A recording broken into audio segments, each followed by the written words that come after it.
do livro Ceifa de Luz, a lição 38, intitulada Fé e Cultura. A epígrafe a qual Emmanuel comenta aqui é um trecho da carta de Paulo aos Romanos, capítulo 14, versículo 1, que diz o seguinte: acolhei o que é débil na fé, não porém para discutir opiniões. Indubitavelmente, nem sempre a fé acompanha a expansão da cultura, tanto quanto nem sempre a cultura consegue alterar-se, quer dizer, elevar-se ao nível da fé.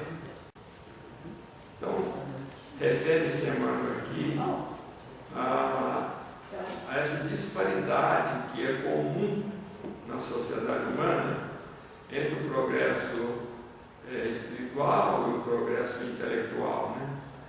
Comentando essa situação em O Livro dos Espíritos, Allan Kardec, em uma nota, a questão 785, ele diz o seguinte: há duas espécies de progresso que, embora apoiando-se mutuamente, não marcham lado a lado: o progresso intelectual e o progresso moral. Que há uma disparidade, né? Nem sempre essas duas forças do espírito humano caminham no mesmo nível. Um cérebro vigoroso, quer dizer, potente, culto, pode elevar-se a prodígios de cálculo ou destacar-se nos mais entranhados campos da emoção, portas adentro dos valores artísticos, sem entender bagatela de resistência moral diante da tentação ou do sofrimento. Uma pessoa muito culta, né? Muito inteligente, dizem que um cérebro vigoroso, pode ser muito versado e muito capaz nas ciências exatas, do cálculo, mas também pode se destacar em muito no campo da arte, né, dos valores artísticos, da pintura, da música, da literatura, sem, porém, entender nada, dizem que entender bagatela de resistência moral ou de resistência aos sofrimentos, que é uma coisa importante na vida, porque todos nós faceamos dificuldades morais, tentações e sofrimentos. De análogo modo, quer dizer, da mesma maneira, de igual modo, um coração fervoroso, aí está se referindo à fé, é suscetível das mais nobres demonstrações de heroísmo perante a dor ou da mais alta reação contra o mal, patenteando manifesta incapacidade para aceitar os imperativos da perquisição ou dos requisitos do progresso. Está mostrando as duas partes. Muito intelectualizado, com pouquíssima conhecimento ou estrutura moral, religiosa, e alguém que seja bastante religioso, bastante capaz de facear dificuldades, né? De exemplificar moral, de exemplificar virtudes, e às vezes não possuir quase nada de conhecimentos morais. A ciência investiga, a religião crê. É comum da ciência, é da sua essência, pesquisar, investigar, examinar, experimentar para chegar a conclusões. É da essência, porém, da religião a crença, né? A revelação. Embora nós, da doutrina espírita, temos tido a bênção de estar numa religião, numa escola religiosa que nos ensina a buscar também conhecimento científico, a valorizar a ciência humana e a cultivar uma fé raciocinada. Essa é uma situação, mas é da essência da religião crer.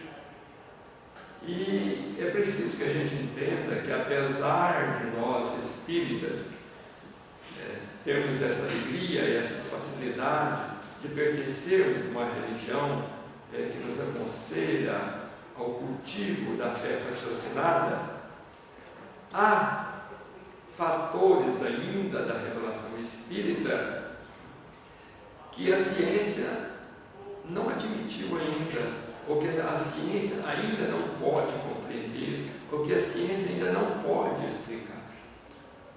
Questões, por exemplo, como o mundo espiritual, vida, as dimensões espirituais, como é narrado por André Luiz no livro Nosso Lar, a ciência não tem como explicar aquilo ainda, né? Então fica ainda no campo para nós espíritos da crença, né? Da revelação, de que a gente estudou e tem fé que aquilo é daquela forma, mas é certo que mais à frente, futuramente, a ciência vai chegar a essas constatações. Mas, por enquanto, nós não contamos ainda com o aval da ciência oficial, eu digo ciência oficial, para certas crenças da doutrina espírita, certos pontos da doutrina espírita. Embora que eu digo ciência oficial, porque muitos cientistas, muitos homens de ciência, como médicos e outros irmãos, são espíritas e creem, e pregam e ensinam esses princípios da doutrina espírita. Se não é justo que a ciência imponha diretrizes à religião, incompatíveis com as suas necessidades do sentimento, porque a religião fala direto ao sentimento, né? Por exemplo, a ciência é incapaz de dar uma explicação científica para Deus, embora para nós Deus, é uma crença comum, mas nós, sobretudo, sentimos Deus, porque nós não conseguimos explicar cientificamente, através de cálculos, a existência de Deus. Mas nós temos absoluta certeza da sua existência, porque nós sentimos Deus na natureza, na sua criação, na sua obra, Mas é uma questão religiosa. Então ele diz, incompatíveis com suas necessidades de sentimento. Não é razoável que a religião, por sua vez, obrigue a ciência à adoção de normas inconciliáveis com as suas exigências do raciocínio. Então é preciso entender que essas duas forças da alma continuam cada uma no seu campo de atuação, incapazes ainda daquele abraço total que se dará certamente no futuro. Embora a doutrina espírita, no Evangelho segundo o Espiritismo, nos fala da aliança da ciência com a religião, essa aliança é ainda um sonho para o futuro, No livro Consolador, na questão 260, Emmanuel diz que a ciência e a religião são as duas asas divinas com que a alma humana penetrará um dia nos pórticos sagrados da espiritualidade. E no Evangelho segundo o Espiritismo, no capítulo 1, Allan Kardec diz que a ciência e a religião são as duas alavancas da inteligência humana. Uma revela as leis do mundo material e a outra as do mundo moral.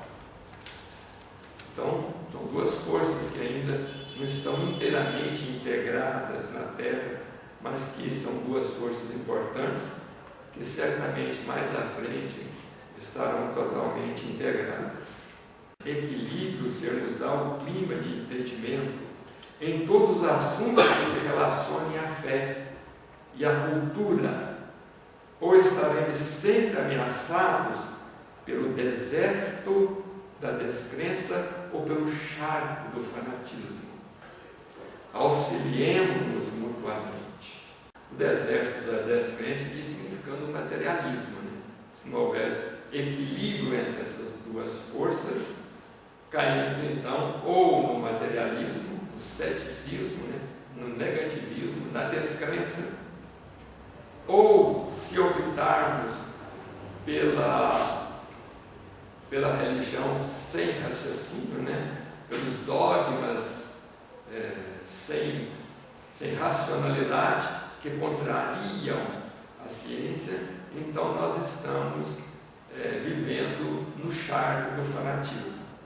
Então é preciso que haja um equilíbrio, e é isso que nós espíritas somos agraciados e muito, por essa possibilidade de esse entendimento entre religião e ciência.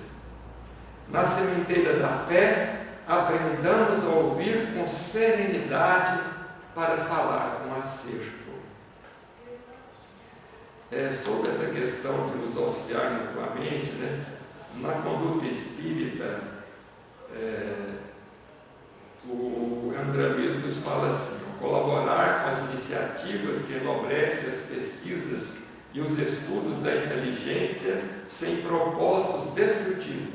Quer dizer, a ciência empregada no sentido positivo, porque muitas vezes a ciência é ainda objeto de uso inadequado na criação de armas de extermínio, por exemplo.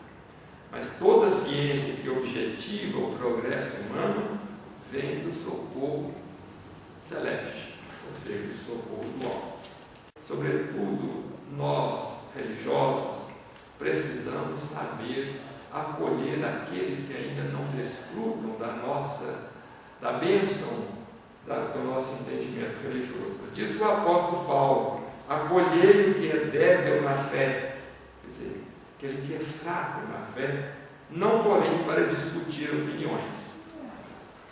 E esse fraco da fé, que pode ser às vezes alguém muito ilustrado intelectualmente, às vezes, que batido pelos desesperos, pelos sofrimentos da vida, vem ao âmbito religioso solicitando orientações, esclarecimentos, explicações, e muitas vezes sem devido preparo, exigindo do religioso, então, essa capacidade de ouvir com serenidade e falar com acerto no momento certo e da forma certa e na medida certa. É que, para chegar à cultura, filha do trabalho e da verdade, falando da cultura e da ciência, o homem é naturalmente compelido, quer dizer, é obrigado a indagar, examinar, experimentar e teorizar.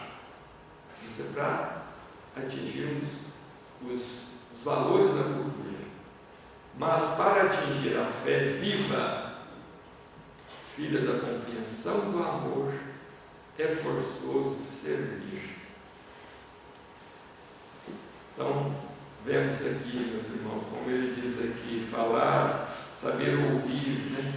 E falar apenas o suficiente, o necessário, porque não é com discussões, com polêmicas estéreis, né? Com disputas de raciocínio e de teorias, que nós vamos passar os benefícios da fé, que nós já desfrutamos, em favor daqueles que ainda são débeis na fé. Pede a todos nós o dever de servir. E ele diz assim: e servir é fazer luz. Então não tenhamos dúvida que para fazer com que a nossa força religiosa, a nossa doutrina, possa ser bem aceita e ganhar novos adeptos, inclusive na sociedade, chegar ao coração das pessoas, dos nossos companheiros de humanidade, é necessário, sobretudo, a exemplificação daquilo que nós pregamos. O avanço do cristianismo independe de polêmicas, independe de valores amoedados e independe também de apadrinhamentos políticos. A doutrina dispensa esses fatores, porque pede de nós apenas a exemplificação